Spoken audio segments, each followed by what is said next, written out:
Boxing klub Dubnice nad Váhom zorganizoval kontrolno-klasifikačný meeting. V ringu špeciálnej boxerskej telocvične sa prezentovalo 46 boxerov. Je to turnaj pre región stred Slovenska, to znamená, zišli sa tu oddiely okrem nášho, samozrejme organizátorského diela. Je tu ako host BC Galanta, potom je tu Žilina, Martin, Bela, Lednické Rovné, Púchov. Proste celý ten stred Slovenska sa snažíme takto podchytiť pre boxeristické hnutie a pre box mladých chlapcov.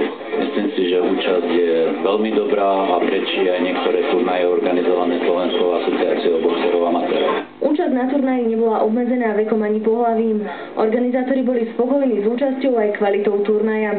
Sú tu rôzne váhové kategórie, takisto aj vekové kategórie, čiže sú tu starší žiaci, mladší dorast, starší dorast, aj muži, no a mohli sme vidieť, zaboxovať aj netradičný box, to je žena, Karolsková Veronika z Martina, ktorá si zaboxovala s našou Kurincovou Andrejou alias Kurinec Ondrej.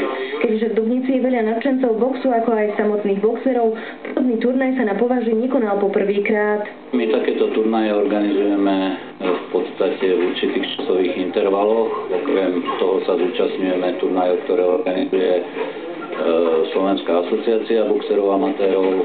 Je pravdou, že v tomto roku sa náš kolektív boxeristov, náš oddiel dal dohromady s agentom 007. Urobili sme také združenie spoločne aj s BC Galantou a môžeme povedať, že po prvom extraligovom kole sme na prvom mieste.